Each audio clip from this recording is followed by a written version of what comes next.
It's another Micro Action Monday on Studio Class.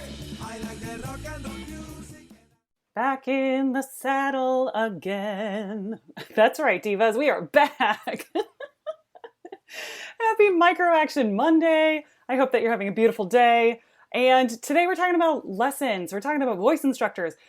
I wanted to go through what I think about are some great questions you should ask before working with a teacher. And I'm keeping this kind of simple because we're just doing some overview, right? The idea is, your micro action is ask your instructor questions before you get started so that you have the best experience together. Really, that's it. But let's talk about what that means. So I was thinking that this kind of breaks down into a couple of key areas. The first one being logistics, right?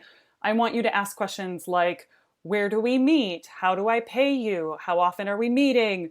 Like, how do I get signed up for lessons? Does this lesson happen at the same time every week? Am I expected to sign up for every lesson that I want to take with you?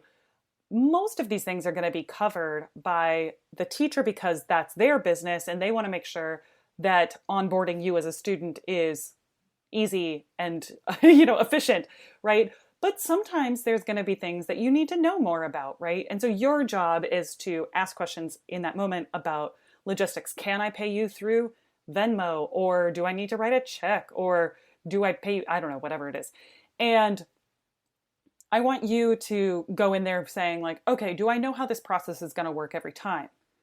One of the other sides of that, this is a logistics plus one of the areas that I was going to talk about, which is kind of style. And a logistics meets style question is, what can I expect the flow of a lesson to be, right? What is the kind of arc of what we do so that they can tell you, oh, well, I really like to start with warm-ups, or I expect you to have repertoire that we're going to work on. I expect you to have different repertoire every single time, or I'm going to spend more time on technique, or this is how I like to work with students on their repertoire. This is an important thing to ask because this is really what you're going to them for, right? Part of that is like, are you going to get what you need out of this professional relationship? So asking about logistics and style really help you know whether or not this is going to be the right situation, or if you're just going to be studying with someone who might be fantastic at what they do, but what they do is not the right thing for you. And vice versa, right? You're not going to be a great student in their studio if you're expecting different things, but you haven't communicated about what those expectations are. So this is an important time to communicate together clearly and effectively about what are our shared expectations. So part of that shared expectations, another part of style might just be like, what are the ways that you like to communicate feedback to students? What are some of the ways that you help students understand what they need to work on, right? This might be the area where that you've opened the door for them to talk about that they're a growth mindset teacher or something like that. The way that I like to give feedback to students is this, or you can say, would your students say that you're a tough teacher or an easy teacher? I don't know. That's not necessarily the specific question, but if you ask it like that, then you're going to get more information from them about my students tend to think that I have high expectations or high standards in this studio. And then you can say, great, can you tell me a little bit more about what your standards are or what you expect of your students, right? And that's going to help you know how to show up, right? Another aspect of style is kind of asking, what can I do in between lessons, or what can I do for lessons to make sure that I have the best experience in this studio? That gives them a chance to talk about, oh, well, I make sure that all of my students record every single one of their lessons. Then you can talk about, oh, well, I don't know if I have the recording equipment, whatever that is. You can talk through some of those things as well. You may want to ask about another area, which is credentials, before you get into any of this. You could ask this, really, this might be a research side of your working with a teacher before necessarily meeting with them, but it always helps to talk to them and ask them, hey, tell me a little bit more about your background and your experience. You can ask them about, where they've performed or who they've worked with or what What are their main influences when it comes to teaching or pedagogy? That can be very, very helpful for you in understanding what kinds of lessons they're going to want to impart on you. And if you are wanting to work in multiple fields, but say they've only worked in oratorio, who knows? Just go with me here. These are examples that if they've only worked in a particular niche, they might be a wonderful, wonderful teacher and you want to go through that. But if you're also going to them for connections or help in navigating different aspects of the business, then you want to make sure that they have requisite experience or background in that side of the business or that side of the industry. So did you hear this little sneeze from Hunter in the background? So that's what I'm asking you to think through ahead of time.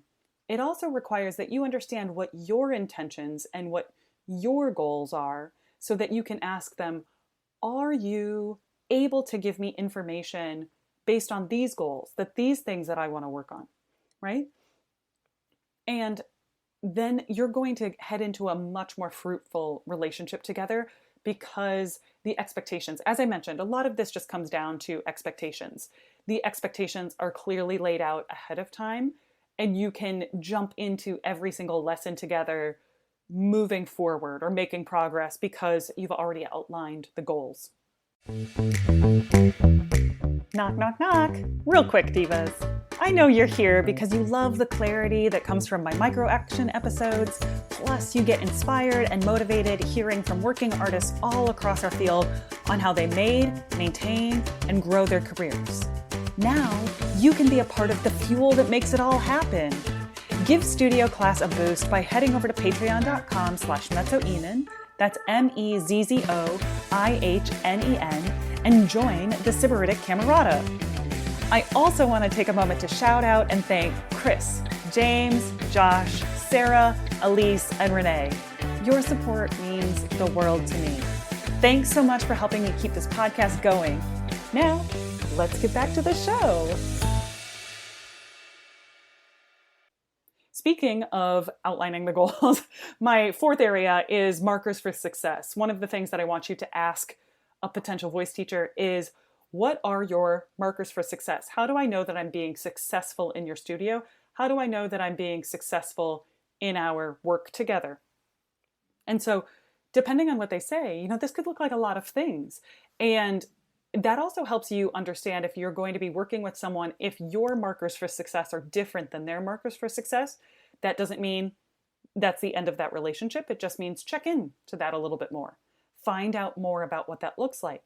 Because say a teacher is very gung-ho about competitions and they're going to want you to compete in any type of competition for a marker of success. That's how we know that we're achieving in this area, right? A lot of teachers can think of it that way. But if that's not your jam and you're like, I am not planning to ever compete in anything, right? Which I would want you to reconsider, but maybe that might be part of your values, right? And so if you feel that way, but they think a marker of success is competing in competitions, then that is definitely something that you'll want to talk about together and say, okay, well, if that's not my value, are there other markers of success that you and I can both look towards, right? So if you work with someone who, they're wanting you to learn a lot of repertoire, or they want to help you, maybe one of their markers for success is how you feel about your technique, then you can ask a question like, are there ways that we check in with that regularly? Is that something that we can incorporate into our work together, that we check in about these markers for success at random intervals, regular intervals, whatever? You can go ahead and put them in your calendar to say, okay, this is something that we talked about before. I'd love to do a little check-in and see what we're both thinking.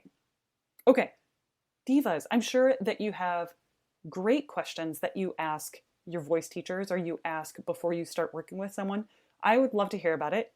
As always, hit me up on social media. You know how to find me at mezzoinen. I'm sure it's in it's in the outro music and all that good stuff too.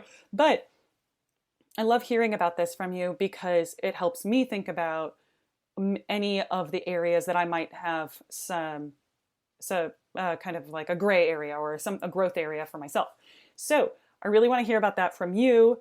What are the questions that have really helped you understand that you're embarking on a professional relationship with a teacher that's going to be really helpful and impactful? I want to know about it.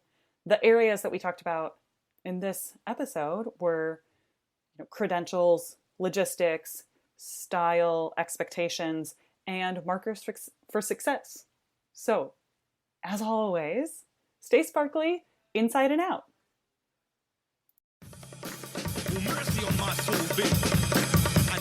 Thanks for joining me for Micro Action Monday. Again, I'm Megan Enan, and you can find me on all the socials at Mezzo Enan. That's IHNEN. Did you know that studio class is part of the Sybaritic Singer? It is. And if you liked this episode, you're going to love my 29 Days to Diva series. That's on SybariticSinger.com. And if you liked this episode, will you please consider leaving us a review on iTunes, Stitcher, or wherever you get your podcast? Thanks. It means a lot to me.